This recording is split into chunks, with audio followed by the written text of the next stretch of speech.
coming here on a day like that, like not being in the rooms but walking out there is really a challenge. This Professor Magocsi, I hope I pronounced it correctly. Don't worry. It's the simplest thing in the world. So, Professor Troebst, thank you very much that you're both here. And thank you, Kateryna, that we have this cooperation with your Ukrainian Institute. Maybe 2 or 3 words of who we are, Professor Magocsi. I think most of the people here know that the Center for Liberal Modernity, it's not liberal democracy, but it is modernity, has smelled 8 years ago that there would be and was already going on a competition between systems of modernization.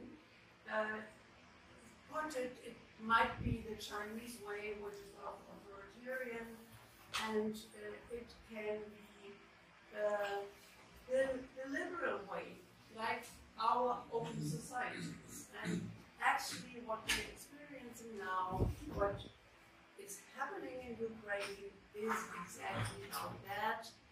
And if people here finally say this one simple sentence and proof, Ukrainians are fighting for our future. It is not charity that we are giving 1 or 2 weapons or 5,000 helmets to Ukrainians. It is our front, period.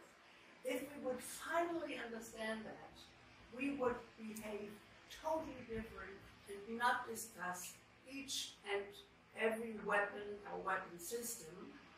Will we give it to them or not?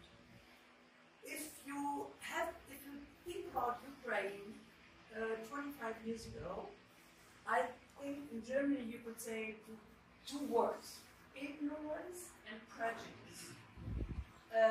We had the tip of prejudice when there was a visa liberalization law in 2000 for Ukrainians, not visa-free, just liberalization, and it led to a parliamentarian committee for inquiry because all the prostitutes and all the car mafia guys would be coming, and they forced the foreign ministry to take it back. This was 2000, and I think it exactly showed that if you now go back into history, and if you look at our political heritage, that those people living in Ukraine were Slavs and Untermenschen, not fully civilized humans, and we dehumanized them, the National Socialists dehumanized them, not only the Jews, but also the Slavs living in Ukraine. But I think we have not worked a lot after 1945 on this topic. We were forced to look at the Shoah, but all this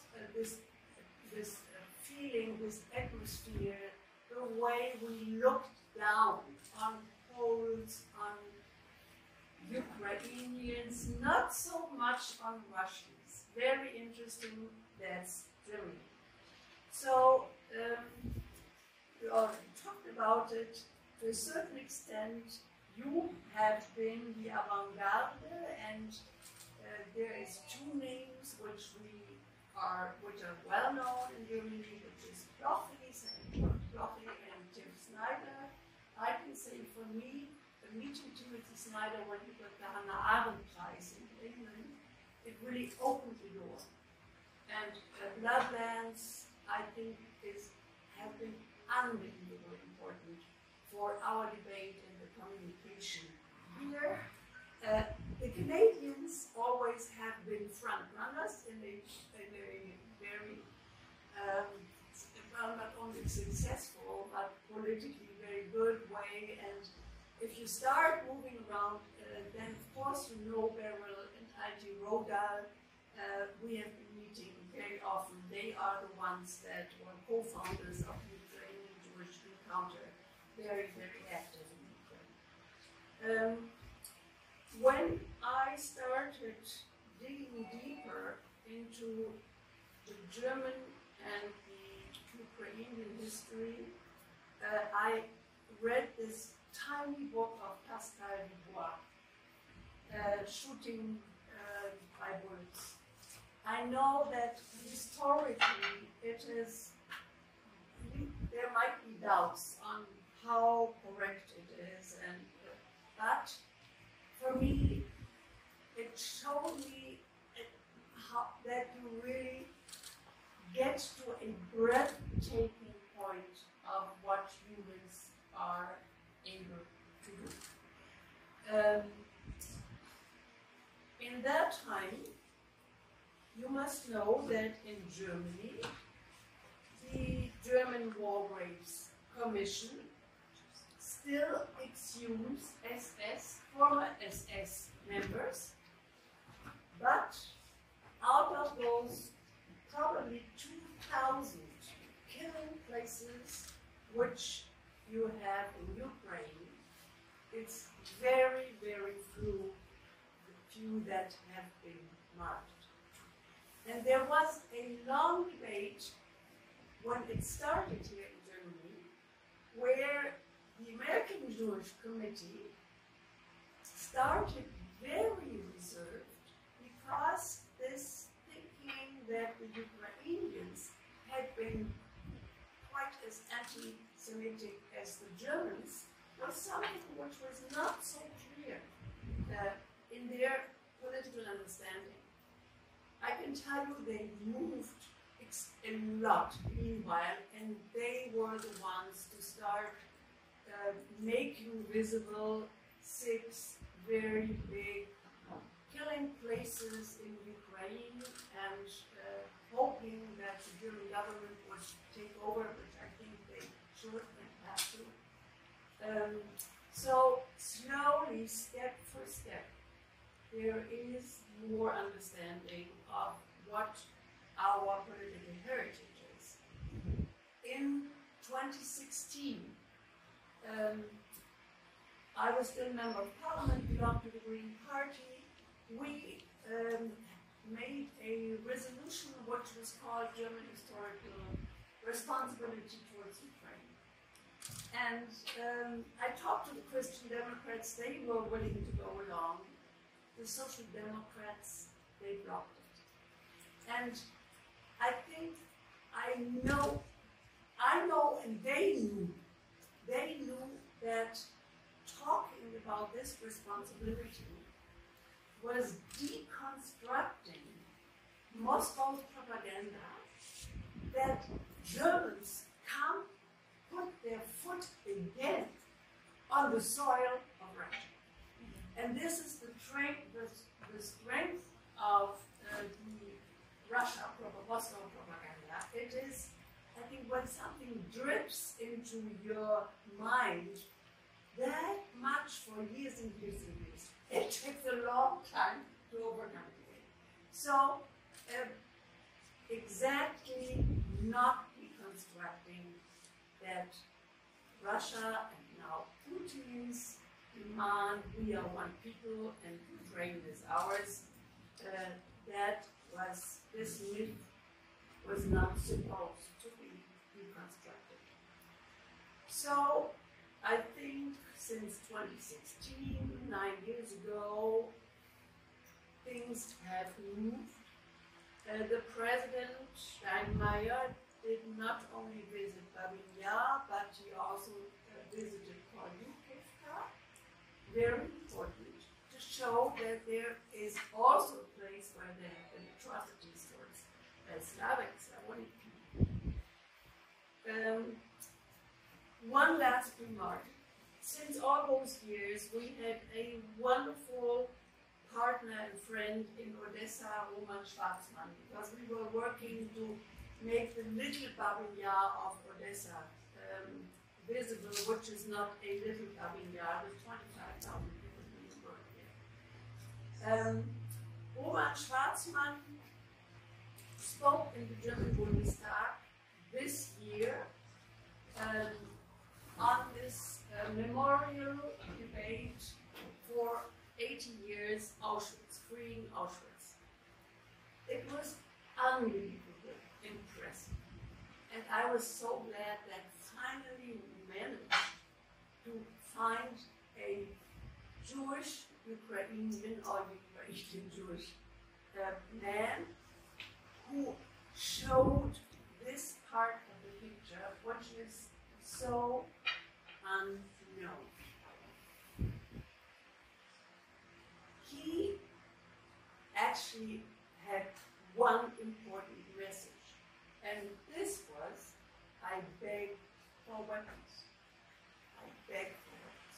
Today, probably this evening, you will see pictures of the new German Foreign Minister, Mr. Magocsi, being in Odessa, having a picture together with Roman Schwarzmann, both of them wearing kippas. And I wonder whether, again, this here is a Jew which is begging for weapons will have consequences, or whether it is showing that we are with the Jews, that we are willing to look back into history, but please don't confront us with consequences which you should take today. This is the difficult part of our debate, and I think we will be working on it for much more time.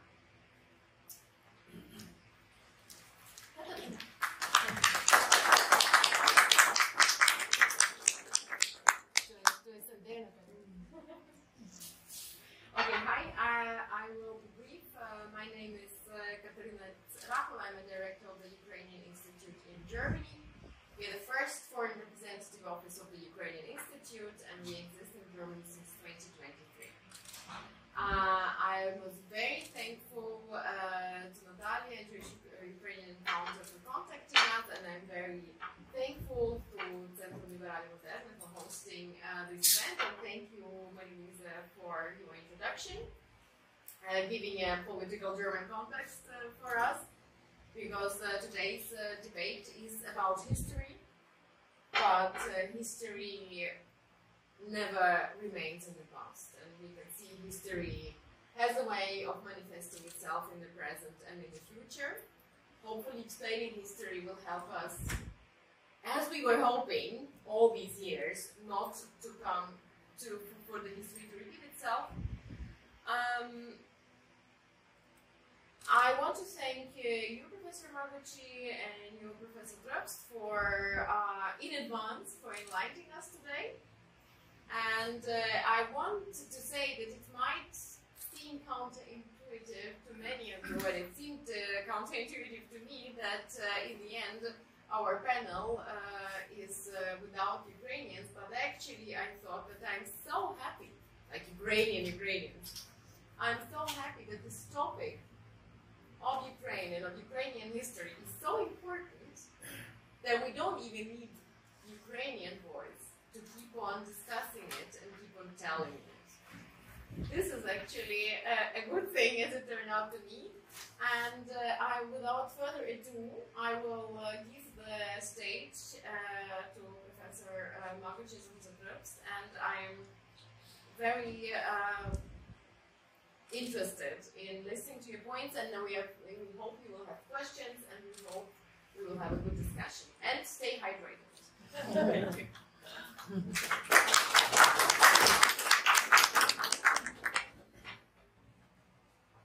Thanks to the Center and to the Institute for inviting me to moderate this panel tonight. Let me shortly introduce our guest, Professor Paul Robert Magocsi, who until yesterday was Professor of History and Political Science at the University of Toronto, where he also, since 1980, held the professorial chair of Ukrainian Studies. simply to list the monographs and collected works Bob Magocsi has edited would completely consume our time tonight. So I leave it with just mentioning the most important fields of research. Of course, history of Ukraine, as we explored history of Ukrainian Jewish relations, history of the Rusin nation, emergence of the Rusin nation, and also I should highlight that Bob Magocsi is an experienced author of atlases. For example, in Leipzig, all my students, of course, possess his historical atlas of the history of Central Europe. But he has also published other atlases. Also in the books on the table you can see they consist not only of text and pictures, but particularly of maps. Maybe so much for the introduction. The title of our panel is How Ukraine's History Has Shaped Its Place in Europe. And that would be my first question. Just a moment, excuse me. To Bob. Has Ukraine's history shaped Ukraine's place in Europe?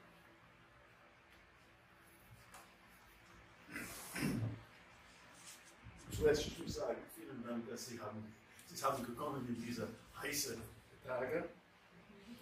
I should also say that Stefan Troebst and I go back many years to the days in Halle under Zala in the beginning of the 21st century, and I'm very pleased to be still with you. Earlier, in Svalja, it's 1998. And that's correct. In Transportation, I forget. We go back a long time. So this is like Rüderschaft for this afternoon. So this question that is just posed is how the history. Can you formulate the question again, because it's pretty broad and somewhat vague? How Ukraine's history has shaped probably Ukraine's place in Europe.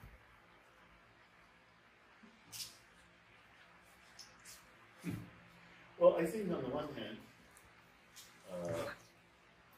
Ukraine has always been, and still is, part of Europe. But the perception of what Europe is, on the part of all people in Europe, is different.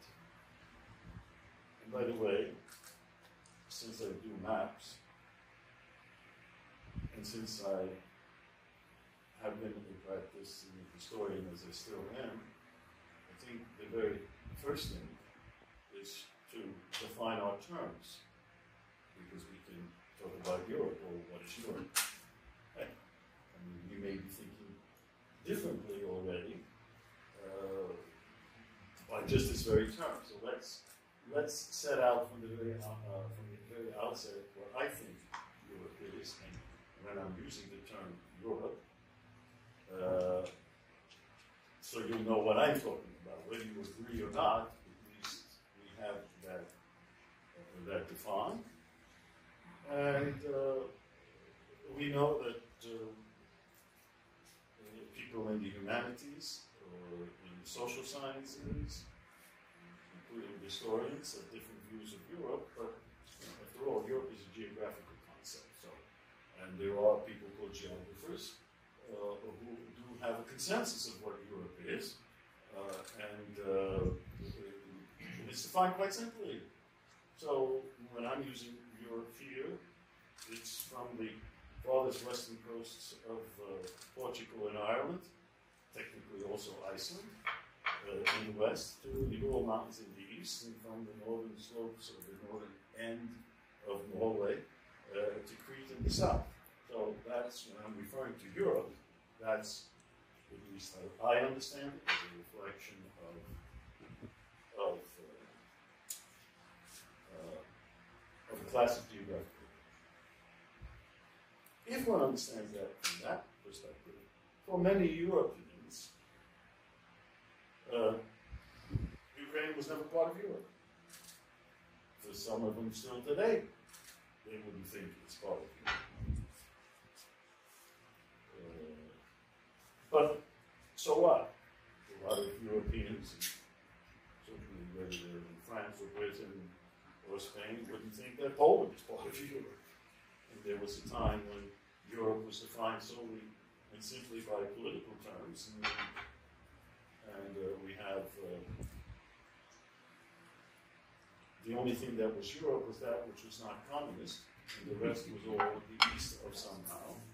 And as you well know, here we are sitting in Eastern Europe because this is part of East Germany, geographically. But Austria was not. We know this silliness on the part of people who live in short-term, in the short-term, in the present, and then define everything in the past from their view of the present. Having said all of that, Ukraine was clearly an outlier, a completely and total outlier in the eyes of most Europeans. How has Ukraine's history shaped its relationship to Europe? Maybe another way of formulating this is, how has Ukraine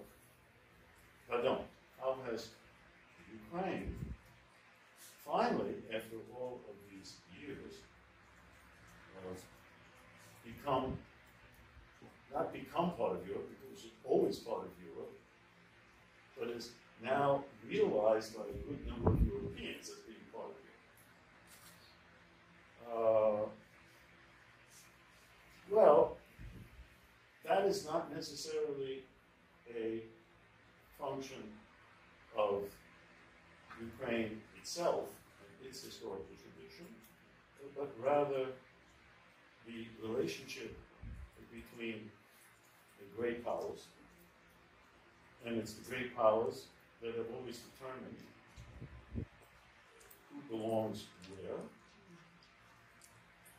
And most unfortunately, or fortunately, because it's quite natural, that for the great powers of Europe, whether traditionally France or Britain, attempts by Germany in the late 19th and mid-20th century, or the Ottoman Empire in an earlier period,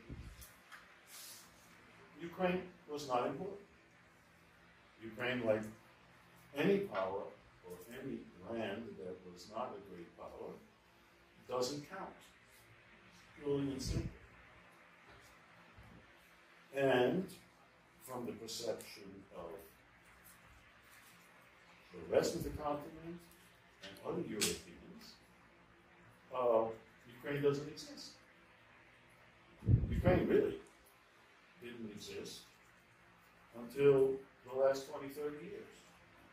Now, of course, there's a way Ukraine didn't exist, there's its own history, and so forth and so on. Well, of course, but in the mindset of the rest of the world, Ukraine has not existed.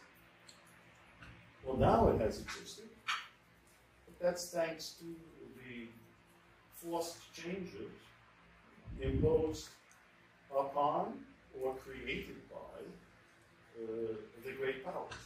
In this particular case, the new Russian Empire, or the Russian Federation, which, thanks to its own attitudes and policies, has forced Ukraine upon the European mindset. And Ukrainians themselves, whether scholars who've been concerned with Ukraine well before its creation in 1991, have been pushing the Ukrainian envelope. Most of those were what we would call the diaspora, or let's even get away from diaspora and not speak of diaspora because that's related specifically to ethnic Ukrainians. But there have been specialists of Ukraine for the longest time. I found it a bit strange, I found it a bit curious. I think you said in the beginning that is a bit interesting. Someone said in the beginning here, this is interesting. We talk about Ukraine with two non-Ukrainians here. You know, like, what does that mean? I guess it means that Stefan Troebst is from Germany, but what about me? I mean, how do you know that I'm not from Ukraine? Or as Ukrainian as anybody else? As if that mattered, by the way. Because the study of Ukraine has been going on for, at least outside the territory of Ukraine, since at least since World War II, in a somewhat effective manner, but how it was able to be impacted among the larger intellectual world, very specifically in North America, was a slow process. The Europeans in the English-speaking world and the French-speaking world always way behind in understanding this part of the world. Till recently, 20 years ago, I remember even reading English language literature in Britain and it's referring to Kiev as Russia. The French have never been able to get beyond this concept, let alone terminology. But as a result of changing political circumstances that we're all witnessing, since the creation of the Ukrainian state, very important in 1991, and then since now the challenges upon that state since 2014, Ukraine has been thrust into European consciousness, and they have themselves, Ukrainian scholars, Ukrainian publicists, people of the younger generation, have done remarkable work in getting their message across. And it has taken some time, but Europeans have slowly and gradually responded to and become aware of something that they were never aware of before. And you sounded a bit skeptical in the beginning, but it would seem to me, for someone from the outside, that Europeans, and of course, Europe is not just Germany, have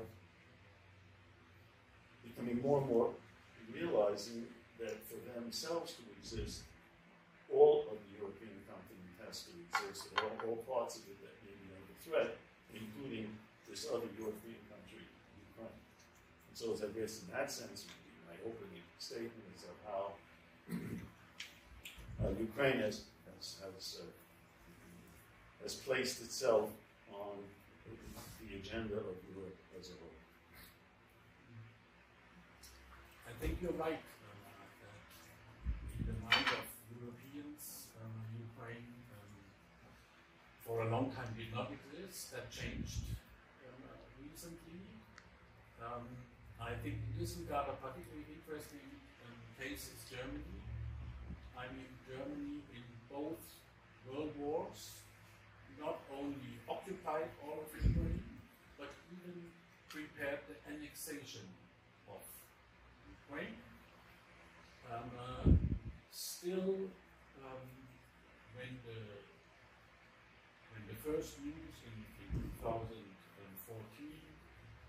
came of what happened in Donbass, this geographic term Donbass was, I would say, unknown to minimum 95% Germans, despite the fact that Wehrmacht not so long time ago has been in Donbass. So I think German-Ukrainian relations are sort of different from, say, French-Ukrainian, British-Ukrainian. Maybe another exception is Sweden, but that has to do with the Battle of Poltava, 1709, as a sort of turning point in the national history of Swedes. But that is, I think, a rather unique case. No Portuguese king has ever suffered a military defeat on the territory of Ukraine. Well, yeah, it's absolutely. Of course, it's true that Germany, being farther east, and for its own political reasons or cultural reasons, has never given up on the medieval principle going back to Saxon days, that you have a town like Austin. It started way back then. The Elbe was never satisfactory as the farthest eastern part of the Germanic world, and there was always this need to move farther east. It's taken its form throughout the centuries, culminating with some actual efforts of purely German, clearly German presence and German occupation of Ukrainian lands both in World War I and then during World War II. But the idea that, for instance, despite that experience, the larger German public seemed not to be aware of even a well-known entity, which we hear about now all the time, after 2014, an area called Donbass. I can turn around and say most people don't know anything about anything. It's not only the Germans. And that has to do largely with our educational system. Our educational system is not only in Europe, but in North America. I mean, what do we teach people? What for them is European history? How far does educational systems, and I don't know the answer to this, I mean, you would know the answer to this, when you were children, how much of your awareness of history and geography, which is only one component of the general education, is based on knowledge of the particular present-day political entity in which you live, as opposed to European continent as a whole, and then the European continent as a whole generally ended in the medieval period on the Elbe River, and then maybe you'll go as far as Prussia, and maybe as far as Vistula, but then after that, it's all irrelevant. It's all somewhere out there that hasn't played any role in history. One is aware of the growth of Muscovy and then the Russian Empire because of its strength. You had to be aware of it. But everything in between is, who cares? And don't know about it. But that again is a reflection of educational systems. And if we talk about North America, European history is the history of France and Britain, or Britain and France, period. Maybe you'll get a little mention of Germany, just for a local color. And Italy because of, there's the Roman Empire, or there's the Renaissance. But in general, the rest of the continent is unknown. So the fact that the German public has never heard of the Donbass, well, that's because probably Germans didn't hear about many other parts of the world, including Europe, just like the rest of our educational system, which is very selective and has already decided on what's important and what's not important. And things become important only when they are, in your face. And so now, Ukraine is in people's face. Whom we should thank for Ukraine being in people's face, which is the irony of everything, because without the little colonel up in the north, we would still not know about Ukraine or care about Ukraine. But still, I think it's a difference. What you learn in school, and particularly what you don't learn in school, on the one hand, and on the other hand, when your grandfather was actually in Donbass, Well, this is a German problem, and far be it from me, who born and raised in North America, to have some fixed views about the German mindset, and in particular the German mindset after 1945, where, I don't know, I would think there was an effort at historical amnesia going on, in which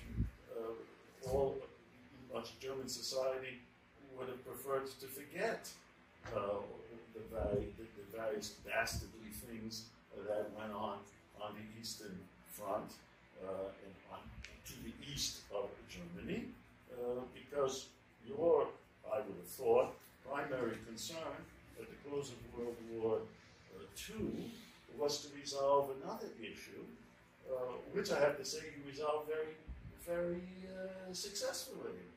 And what was that issue? And that was finally, after what, 1,000 years, gauge it, of the Germanic world and the Romance world, or the French world, fighting over these nondescript, not particularly attractive areas like Alsace and Lorraine. I mean, you've been doing this forever. And finally, you said, I think maybe we've had enough. Maybe we should try to figure out how to engage with these frogs who maybe are not the worst in the world, or they, in turn, to engage with these poison, these Bosch, as they would say,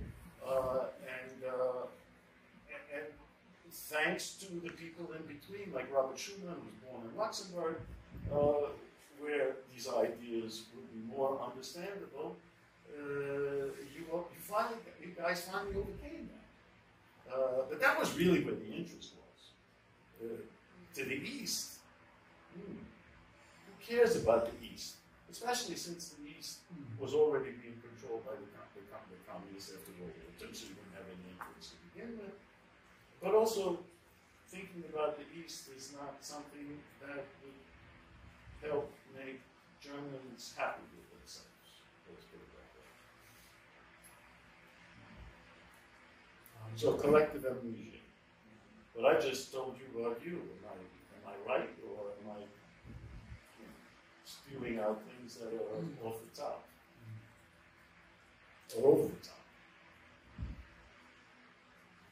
Well, I mean, in West Germany, this perception that the consequences of World War II were not over yet, at least not in legal form. That started with these trials, Auschwitz trial and others, and that then, I would say, had a sort of trickling through effect into other fields of society, even educational system. When I was in high school, there was no mention of the Holocaust, which today is completely different. Yeah, well, by the way, there was no mention of the Holocaust in North American education, and the Israelis and Jews themselves didn't want to talk about the Holocaust because they were embarrassed by it, and that only came into being. The Holocaust only came onto the scene after the Eichmann trials, for all intents and purposes. And then it evolved very, very strongly into what is sometimes criticized by some as the Holocaust industry. So we went from one extreme of wanting to forget, because it's an embarrassment, by the way, as we well know, and in particular embarrassment for Israelis who are building a new society, a society of strong men, and people who are going to stand up and not be pushed around, unlike those weak Central European, Eastern European Jews who just, like sheep went to the slaughter. So, who needs to know about that, right? So the fact that there wasn't knowledge of the Holocaust, or even speaking about the Holocaust in the German society was also something not unique. That was across the board, in a sense, and led by Jews themselves, who wanted to forget it. We know the great first volume on the Holocaust, whose name escapes me all the time, started the numbers of whether it was 4.5 million Jews or 5 million. The classic study, the first classic study of the Holocaust, incredibly difficult to get even published. No one wanted to publish this. We don't want to hear about the Holocaust in North America after World War II. So that's not unique to Germany.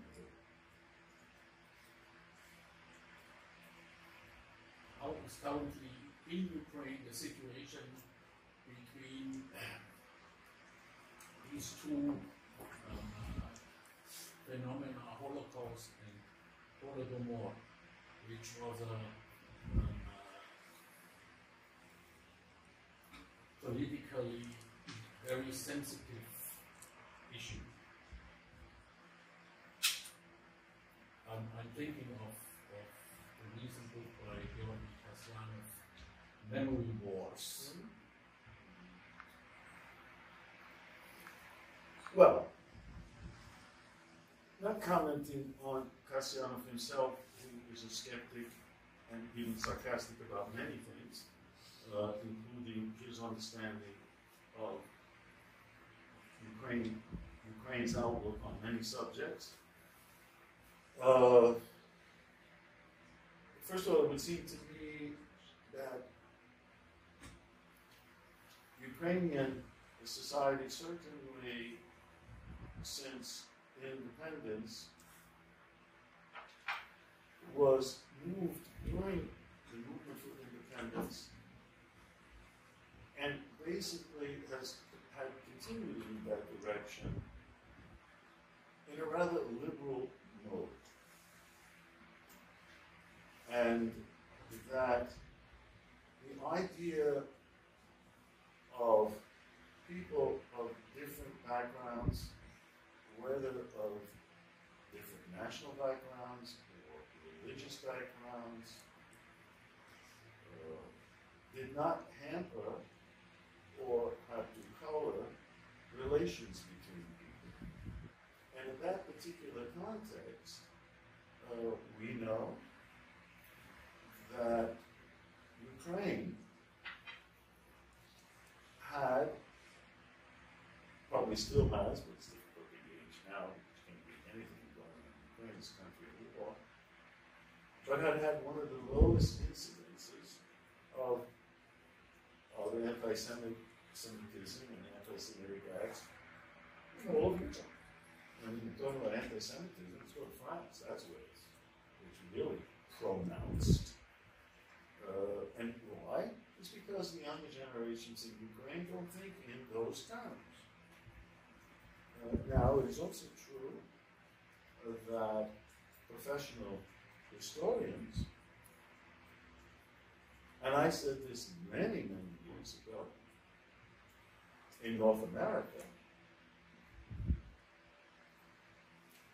where the Ukrainian diaspora always looked up to, notice what I said, looked up to, the Jewish diaspora. Why? Because the Jewish diaspora, from their perspective, and from many other peoples in the United States, is super successful. And so, why can't we be like the Jews in terms of our own evolution?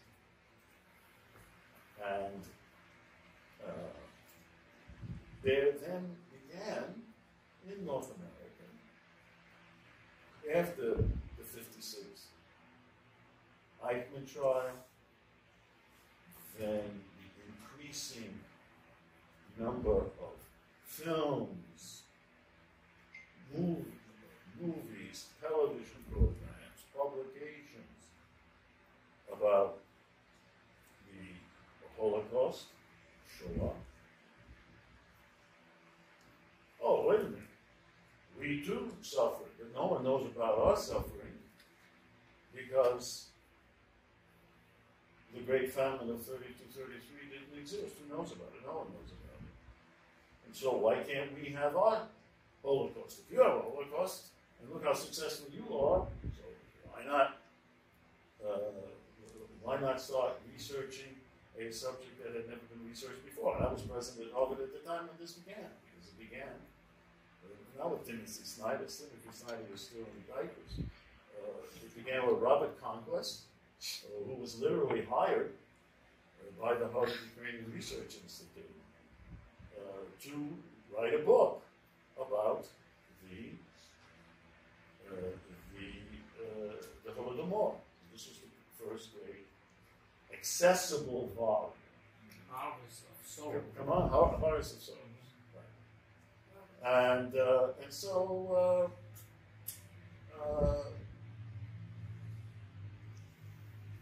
if you said it wasn't politically correct, but clearly this was a reaction of the Ukrainian scholarly world, intellectual world, and civic world to the success of Jews in their Holocaust.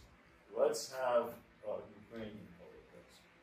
And the Ukrainian world never quite got to the level that the Jewish world did. They also didn't have a state like Israel supporting what they were doing because the Soviet Union at the time continued to not recognize Ukraine. But they've made some advances. And those advances have now spread into the literature in general, and this then becomes, by the way, a very positive role of our colleague Tim Snyder, which he was criticized for in some circles, for making an equivalency, so to speak, between the Holodomor, the Great Famine, and the Holocaust, because for many Jewish persons, whether in the scholarly world or the non-scholarly world, the Holocaust is something unique. It's never happened before in history, and you can't compare it, and shouldn't compare it to many other dastardly events, no matter how dastardly it is, whether it's 4.5 to 5 million Ukrainians dying in 32-33, or 15 million Chinese dying by famine also as a result of Mao Zedong's policies. The Holocaust is unique. Let's not forget that. So, Tim Snyder's rather brave approach is not necessarily welcomed by everybody, because from their perspective, from a certain Jewish perspective, it somehow undermined the suffering of Jews, unique suffering of Jews that no other people in the world at any time had ever experienced. Okay, I think we should open the discussion to the auditorium. And I see a first question. Yes, I was right. It's a remark and a question maybe in Sure. one. I was thinking a lot of things, of course, while you were talking. And first of all, Donbass is just a small remark because as a Ukrainian, I would prefer the Germans don't know Donbass until now, because in Ukrainian intellectual circles, including historiography, there is a strong opinion that we would prefer for you to use, for everyone to use Donetsk and Luhansk oblasts, because the Donbass term was coined during Soviet expansion, and it brings the narratives that Ukrainians prefer not to support. And I want to say, you know, like, if we think that Yaroslav Mudry was father-in-law, Europe's father-in-law, giving his daughters to marry European monarchs, there was a relationship and sons, and there was a relationship between Ukrainian Republic and Germany in the short term, the diplomatic relationship between Ukrainian Democratic Republic in the beginning of the 20th century, before the so I'm wondering that again and again, and these are just two instances, again and again Ukraine was a part of a European map and mentality and political life, but somehow, and I wonder how, it managed to disappear completely. Like, my idea is that's also Russian doing, that Russia has its own narrative, Russia has its own mythology that it imposes on Europe, and that Western Europe and Western world has the very Russian prism on history and on literature and culture, overlooking the existence of Ukraine. What's your stance on that? And just to say about the media and education. Wait, can you hold off? Because yes, I'm of a different gender and I could not multitask. or it just. So you can keep that question. We'll get back. Yeah. But just Go there. Yeah. Come on, give me a break. Okay. Okay. I just retired. So I'm You just want to enjoy the retirement. Let's do one thing at a time. And so the first thing was the Donbass business. Donbass business is a term that was created already by Imperial Russia. It was an area of Imperial Russia because it was an industrial area. I don't think it has to take on any political connotation, right?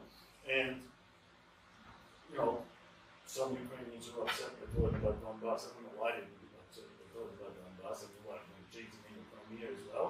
Is it be upset with It's a different thing. Yeah, okay. Yeah, Nonetheless, you know, Donbass is not a new creation. Donbass is a concept. Yeah, well, exactly. That's right. Exactly. So, you know, Donbass is not a new concept. That's what I'm saying. But now, with regard to the other important question of, you know, how is it that somehow Ukraine went away out of the consciousness? Well, first of all, when we're talking about Yaroslav the Wise, we're talking about a place, as you well know, called Kievan Rus. Sorry, my friend, Kievan Rus is not Ukraine. Nor is it Russia. Nor is it Belarus. Kievan Rus is Kievan Rus. Quintessential, medieval, political entity. And as a medieval political entity, it had, during its time, certainly under Yaroslav the Wise, but also even under another Rus prince, who then brought into the European consciousness as a Rex Rusae, and that was Danilo of Galicia. So this entity, this medieval entity of Rus, was fully integrated, in a sense, with the rest of Europe.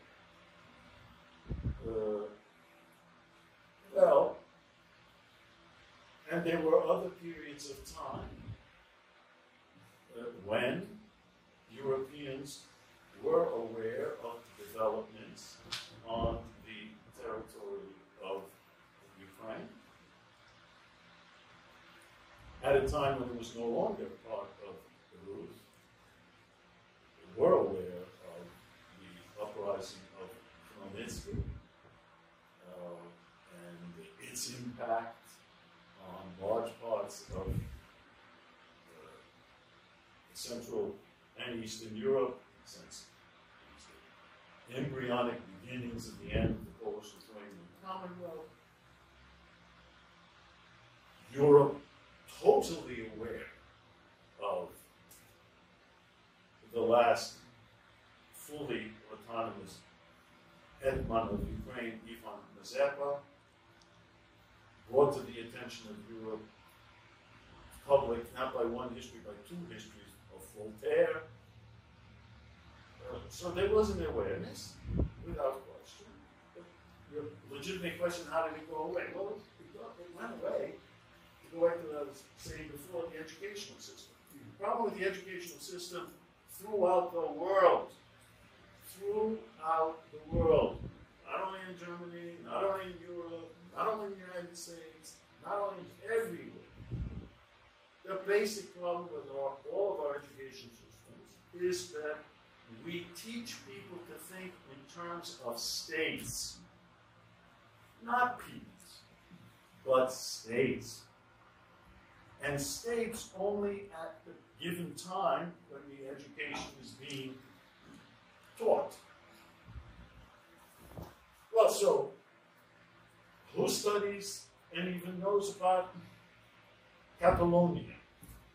Right? Okay, yeah, we know you're Europeans, they're going to be breakaways. In general, no one knows, no one cares about Catalonia. Right?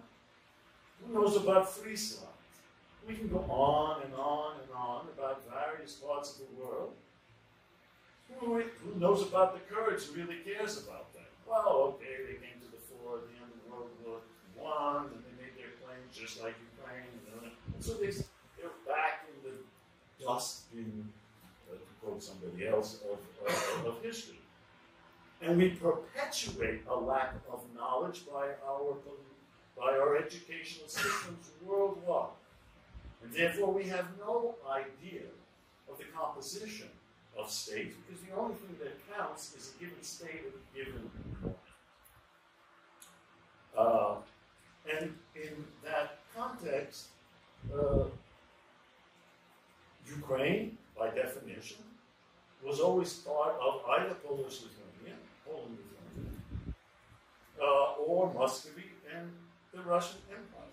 And then the Soviet Union, which again, totally simplified in the outside world, the Soviet Union was Russia, right?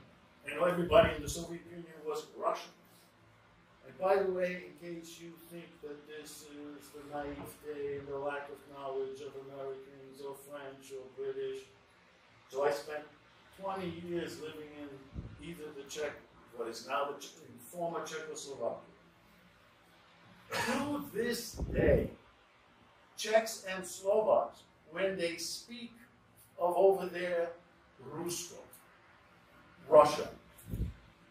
And we did a neighbor all the time, throughout this whole period of Ukraine, it's all Russian. As long as you're not here, and over there, Russia.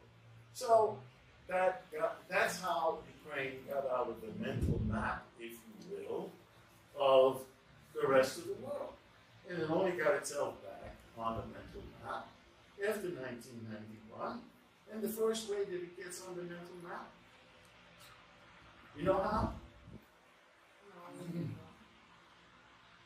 When they have sports teams competing in the Olympics, and when they have, soccer teams competing in the European Cup. Oh, Ukraine exists. Shevchenko, I remember everybody knew Shevchenko, and I thought it was a poet, but no. This is how these things work. Yeah. Right? So that's how they got off the map, and now they're on the map. And now, because of this present war, now they're really on the map. No, they were on the map, but now they become an object of interest. Now we define that object of interest and why it's an object of interest, but it's there. You people, you Ukrainians, us Ukrainians, never been so successful in the entire history of the territory of Ukraine as now. Everybody in the world knows Ukraine, for good or bad. Usually, for the longest time, with sympathy. The poor Ukrainians are getting beat up, but they are not giving in, and they are fighting back. So, Ukrainians have waited this. So, what was your last one, which I said, hold on? No, it's just a small thing about the collective amnesia and about not wanting to look at your own history, and about teaching history, like 2 points. For a small point, Ukrainian Institute is a study of German history books, where we studied if Ukraine is present in German history books. It is a whole study, but actually, I can say it in one sentence: Ukraine is not present in German history book. We didn't need the whole thing. And I also, because you're talking Holocaust, with complete shock, I noticed that young people in Germany are not really aware of Molotov-Ribbentrop Pact. It's not really a part of education, and about the US, it's of course also no wonder they didn't want to hear about Holocaust, because US was not clearly on the side of anti-Nazi side before the war. So there was a huge German propaganda, huge investment of German money, and a huge influence. So I think this we share, you know, and then all of a sudden appearing on the anti-Nazi side and being a victor in the Second World War, in a strange way, this is for me connected to also Germany, Eastern Germany, who was all of a sudden on the side of non-Nazi coalition after. Well, of course, the fascists were the devils incarnate. So. And then we have good Germans. Good Germans and bad Germans. I see 5 questions. First one is Marshall. Yeah, thank you for all these thoughts, and I think much has been raised already now beforehand. When I was trying to reframe the initial question for the debate today, I came up for myself with 2 questions. One is, why do we know so little about Ukraine, and how does it come? And when I start with this question, I was thinking about the contribution now of Kateryna, and she's the director of the Ukrainian Institute. And remember, there was a Ukrainian Institute in Munich, and there were some studies in Greifswald. So I think in terms of politics of history and how is the state involved in all this. And the second question would lead to, yes, about perceptions. So how does it come that our perception, that is the Western, can define our interpretation of Buddhism, and I take it as it is. Our perception, how did it come that our perception of Ukraine shaped over the last years? So there is some stimulus on this change in the perception.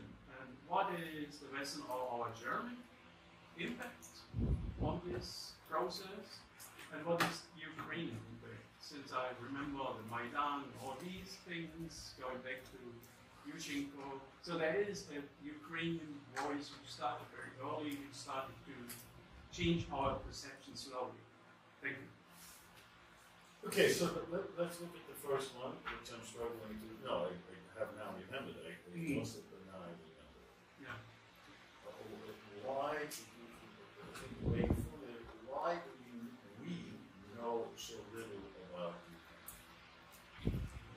Well, who's the we? Are we talking about university educated people? Are we talking about politicians? Are we talking about the man or woman on the street? Who's the we? If we're talking about the man and woman on the street, well, the man and woman on the street knows very little about anything else other than the little world in which they operate. And they maybe find out about different parts of the world when they're looking at massive sport events for all intents and purposes. I mean, that's real. Or when they're seeing a Hollywood blockbuster film dealing with something that is related to a given place in the world, then they become aware of it. But otherwise, so that part of the we has a limited amount of information, or doesn't know much more than the very superficial thing, but at least now knows about Ukraine for the reasons that I just mentioned in the previous question. Now, with regard to the broader intellectual world, well, I think one would be hard-pressed to say that why do we know so little about Ukraine? Because certainly the amount of literature in all fields, whether it's history or political science, translations of works of literature into English, I don't know the degree to which there's that, into German, I cannot speak for that, but the amount of material, and pretty good material, that is now available about Ukraine is pretty widespread. And if you read, Ukrainians anymore, but if you look at the telephones, in terms of the mainline media, right? We do stuff about Ukraine all the time, whether in the print media, whether on the television, etc. So it would be hard-pressed to say, why do we know so little about Ukraine? But that has changed, and I think that has changed dramatically. Again, certainly after 2014 and after 2022. Now, what was the second question? Oh, it's about the change in perception. In terms of... Yeah, how and what is the impact of our side and the Ukraine? Well, I'm assuming, and you would know that better than me, but I am assuming that the perceptions of Ukraine have changed radically on the part of Europeans and on the part of North Americans. And that's thanks to the war. No war, Ukraine didn't care about Ukraine. It's a very unpleasant thing to say, but Ukraine came into existence for free. Most countries, when they are created, they come into existence as a result of some major political conflict, war, world war, war on their own territory, war on the territories around them. Ukraine came into being in 1991 for free. Suddenly you woke up one day, one night, you went to sleep, you were a Soviet subject or a Soviet citizen, you woke up the next day and you're Ukrainian. Now you've got a free country. Sooner or later, there's going to have to be a cost. And during the time before that sooner or later came, we know. What was the big discussion all the time in Ukraine? Well, is this a real country? You had issues of a good significant portion of the population, Russian speakers, ethnic Russians, and ethnic Ukrainians. Do they really feel Ukrainian? The country is split between the East and West. There's no kind of unity. Remember, this was the whole, litany over and over and over. And all of that changed suddenly, right? Because now you had a war. Now you had to fight for yourself. Terrible as it is. And it's even worse. But what has it done? It has created Ukrainians. And it has steeled the society in a way that would never have happened had there not been this disastrous experience that is still going on. And as a result of that, Ukrainians now know clearly who they are, and most of the rest of the world knows who they are. And as I said, we don't have to repeat it, looks at them with great praise and respect. The game has changed totally. Yes, thank you very much. I want to ask a question about identity and the difference between ethnic and civic identity. I think that has been bringing in this whole discussion without being named all the time a little bit. In 2012, when I happened to go to Ukraine for the first time, there was an annual survey asking Ukrainians which category they first and foremost identify with, and the Ukrainian citizen category was less than half, 48% identified with an language or an ethnic category. And it was even more in Bessarabia or Zakarpattia, these ethnically mixed areas. Now it's somewhere at 90%. And it's probably exactly for all the processes that you described. Outside of Ukraine, in Europe, we are now anticipating something terrible to happen in the near future. Everybody's talking about Russia testing our little. I don't agree that Ukrainian identity came about for free. It became very expensive. I didn't say Ukrainian identity, I said Ukrainian state. Ukrainian state. That's very important. Right, okay, good. Different. How do we as Europeans, I'm sorry, how do we assess what? How do we as Europeans gain the same type of identity, supranational identity or civic identity as Europeans without paying that Ukrainians have to go through? What can we take out of the hard way the Ukrainians learned it and go about it easier, being more prepared and more unified afterwards. Well, I personally,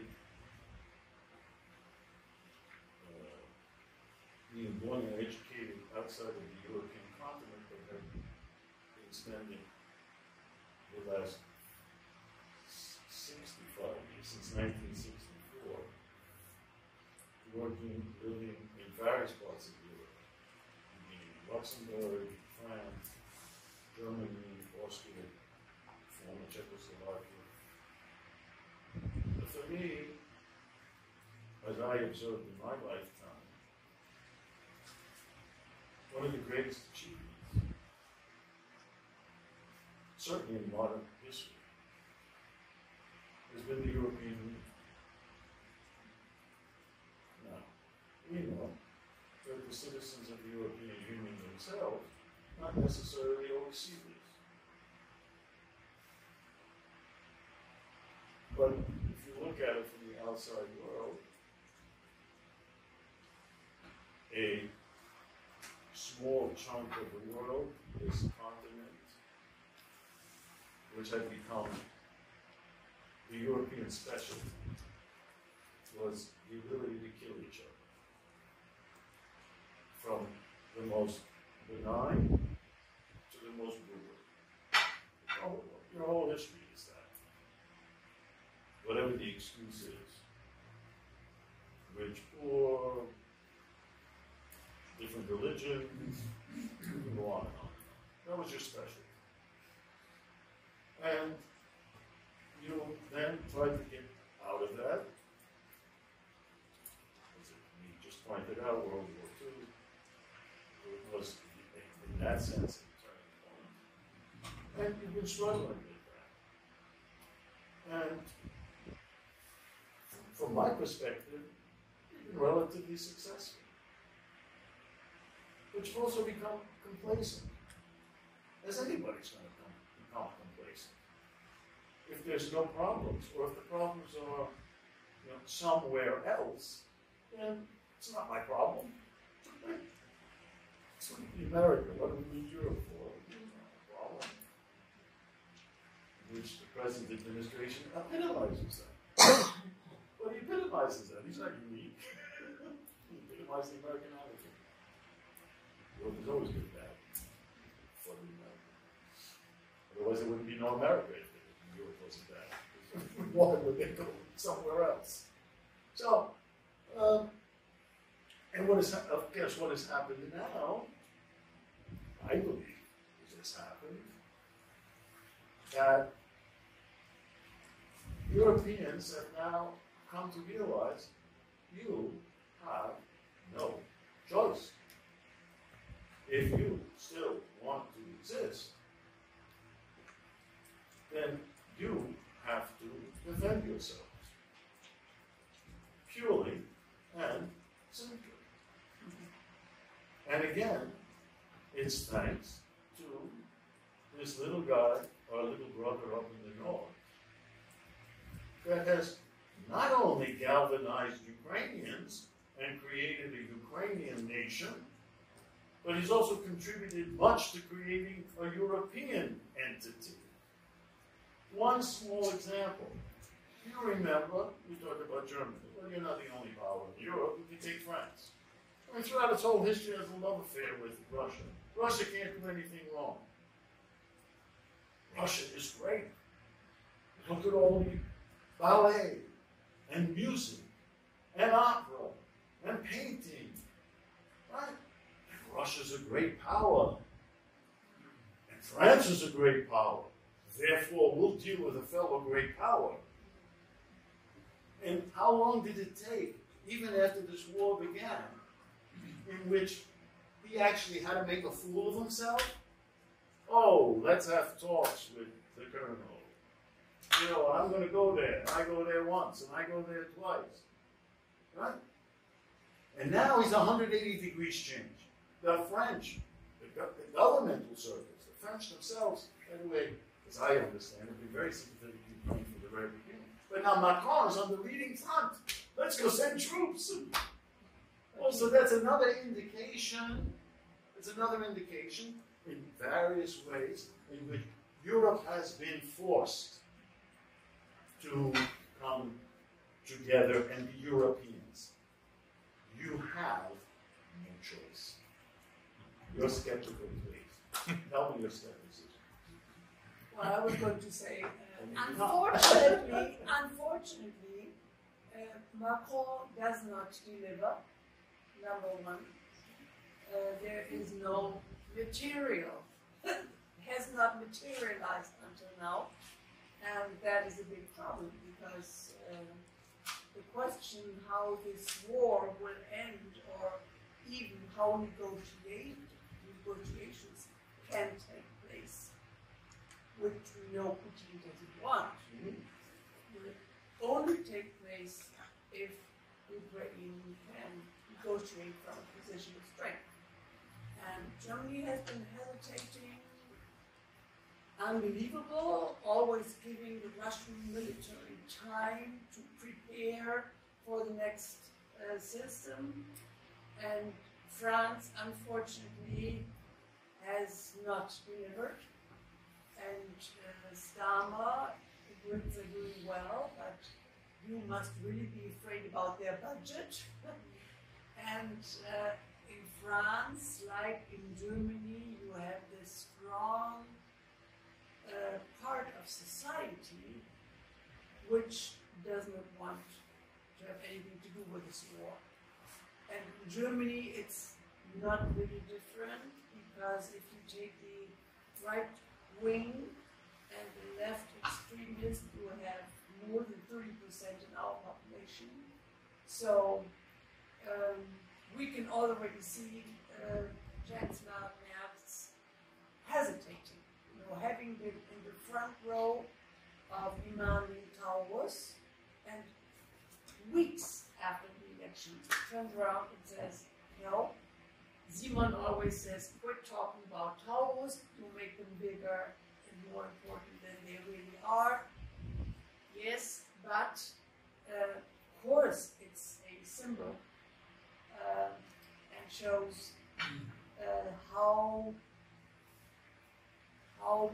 hesitating, obviously, also this government has to be, because they cannot really rely on a population which is willing to go along in a steady way and decided way. So, one question, and then comment.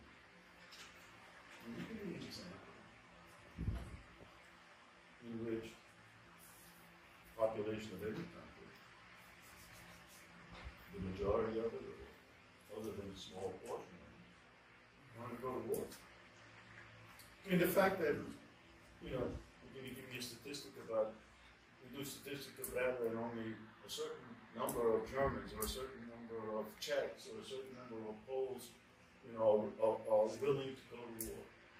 It's small. Why should it be anything than small? That's normal. yes. Who the hell wants to go to war? Right? So saying that is not really saying much. Now, the other thing here is I always feel very uncomfortable as a historian and not a philosopher or political scientist, as some of my colleagues are, and better at that or worse at that, depending on how you want to look at it, of kind of predicting what's going to happen. I mean, none of us know what's going to happen. And so we only have kind of suppositions. So you say, I'm taking the kind of, the glass is half full on Europe, you're taking the glass as half empty. Okay. And, who knows whether it's half full or half empty? Neither of us really know. We're just supposing. But if our friend decides to, well, now's the time, let's do a diversion and let's invade Estonia or Latvia. Right? Not possible. It's going to change everything. Right? that's going to change everything. I hope you're right. Well, again, you know, we're having a conversation now that's, you know, like we're speculating over a meal, etc. Well, force is always a catalyst. And then the other thing is, well, what happens? And you know, two things. One is, Rob, you also have two more questions. pardon? Okay, then real quick. War is the norm, peace is the exception. There will never be peace definitely in two pieces of real estate in the world. One of those real estate is Palestine and Israel, the Middle East, and the other is Ukraine. If you think there will ever be a just and lasting peace in any of those two pieces of real estate in the world, then you have no understanding of the historical past and you are simply naive. If you begin with that supposition, the only thing you can hope for is a truce. And the truce may last a week, 2 weeks, 2 years, 3 years, at which time you'll be able to rearm, re-strengthen yourself for the next battle. And 1. 2, Russia and the Russian Federation is going to defeat the Ukrainian army and take some more territory. Let's say they take territory, including Kiev. What's going to happen? The population of Ukraine is going to lay down and say, okay, we lost, now rule us. The country will be transformed, the whole country will be transformed into an underground war. I mean, that's reality. So what are we worried about? We don't want that to happen. But the only way it's not going to happen is, as you correctly point out, Europe has to provide more arms, and you have to be continually thankful that you're not doing the fighting. They're doing it for you. They're doing it for you. Right? Now, whether the glass is half full or half empty, whether Europeans get it or not, I can't answer that. My feeling is they get it. Your feeling is you're more skeptical. Well, okay, so that's what it is. But now you want to go on to your question. Now, Marieluise has a question, and the lady in the back. Maybe we take them together, and then you answer because we have already exhausted our time. Yeah, I have a sort of more academic question. I teach East European history here at the university. You teach East European history, yes. Yeah. And we are trying to do something which, as you pointed out, you already have since the 1950s, trying to establish something like Ukrainian studies. Mm-hmm. And when it comes to teaching, I don't see much of a problem, and I understand that we also have to teach the public about Ukraine. But you just left the field, if I understand correctly, today. So where do you see the challenges of the academic field? Where should we go research-wise? Because what we're doing right now is just decoupling from the Russian history that we've always done and Soviet things, and we're establishing, something that we call Ukrainian, which has a lot of opportunities for us, but also lots of challenges, because our Ukrainian is usually much worse than our Russian, and maybe not as competent as some of the people on the other side of the great pond. So where do you see the field, and what would you have 2 or 3 suggestions where we could do, where we could go? Then I would be very grateful. Okay, that was number 1. Now comes number 2. My question is also close to this direction about teaching and Ukrainian history. So I was wondering, so you started to teach and work on Ukrainian history when Ukraine wasn't a state. So it was very important. Right. So my question would be, how you as a historian, how this process of Ukrainian history shaped you as a researcher, as a lecturer, as those who's working with Ukrainian history. So going back, and I think it's also important for Ukrainian styles in general, which actually were flourishing up in Second World War, where Ukraine in Soviet Union there was no Ukrainian history. So basically, a lot that Ukraine got after the collapse of the Soviet Union was your work, your colleagues from Canada, from USA. So yeah, if you can reflect a bit on it and how it shaped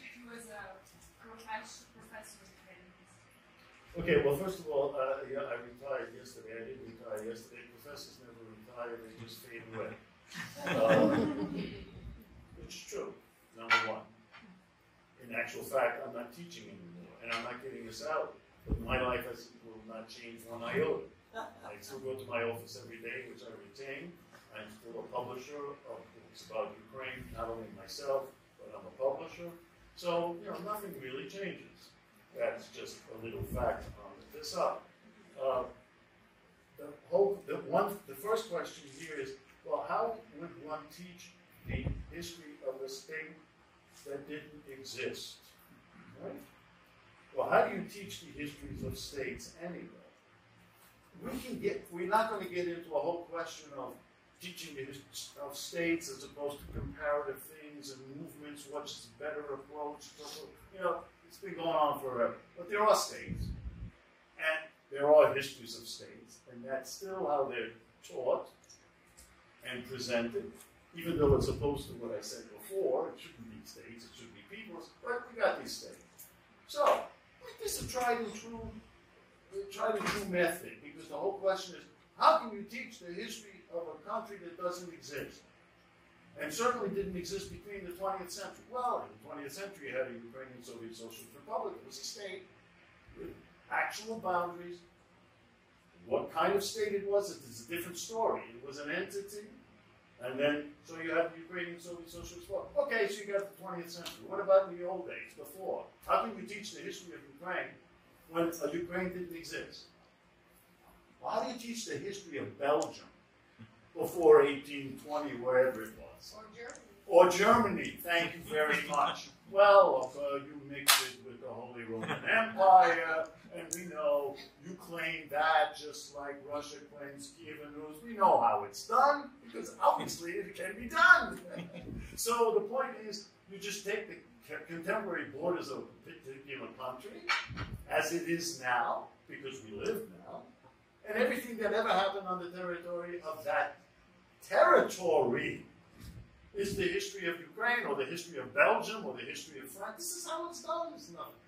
It's not rocket science. And this is what I did. And the only difference is, as you probably know, which is very important, the history of Ukraine is not the history of ethnic Ukrainians. Every history of Ukraine, as we used to like to joke, before my history, I'm the first person who wrote a history of Ukraine. Because every other history before was, for all intents and purposes, a history of ethnic Ukrainians. The history of any territory is everything that has happened on that territory. Right?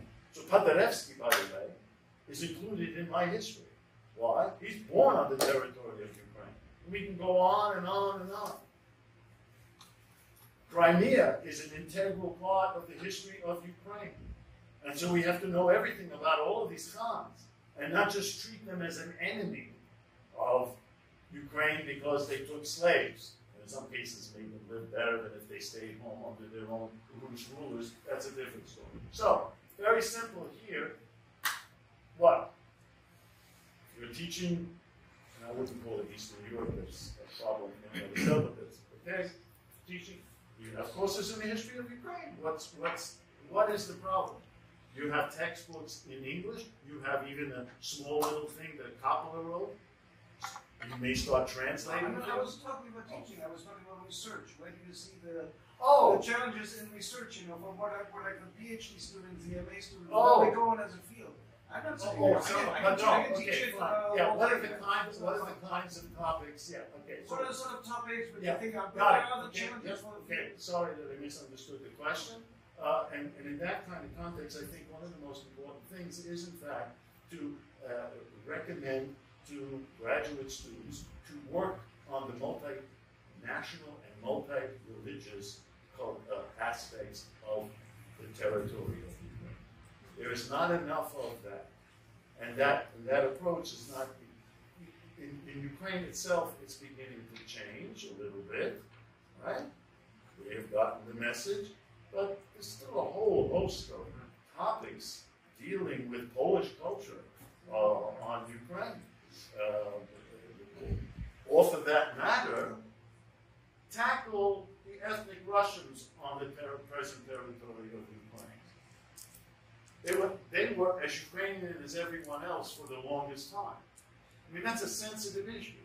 And that's also some question. So I would be talking about the multicultural aspect, which is wide open for a whole host of dissertation. Can I ask one more question that's very closely related to what you just said? Is it possible? Thank you. And it's about decolonization, basically. You returning to what you said, how did Ukraine disappear? Russian Empire.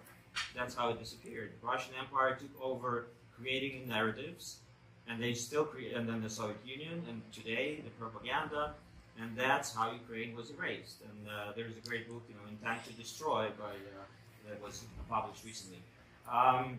So my question is just to you, like in the 20th century, let's say World War I, World War II, internally speaking, for Ukrainians, both are seen as great betrayals.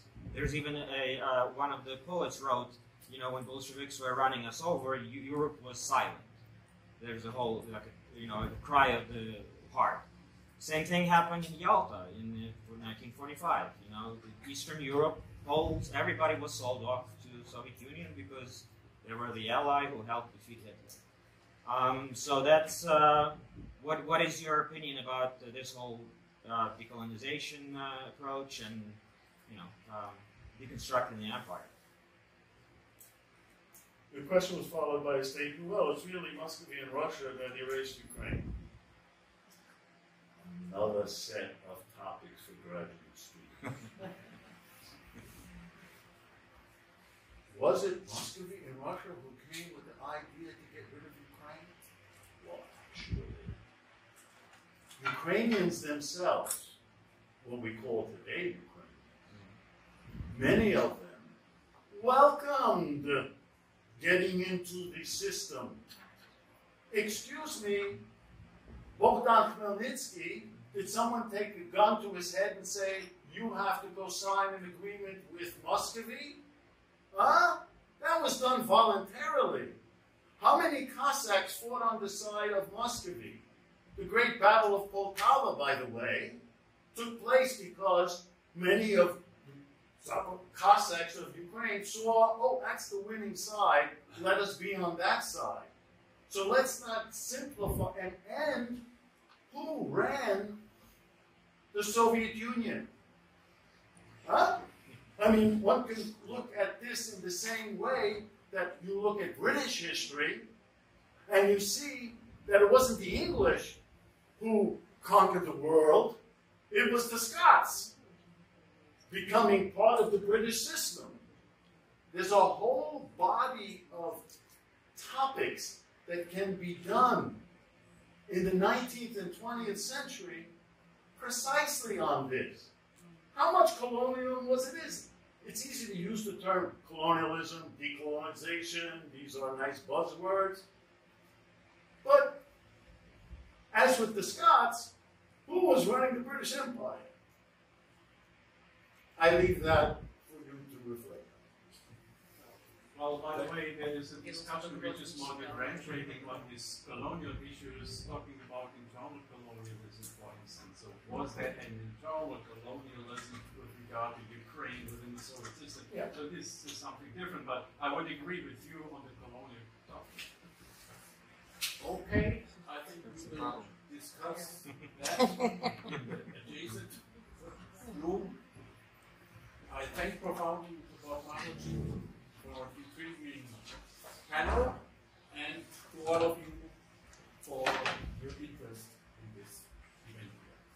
And of course to the Center for organizing this and providing us with plenty of work.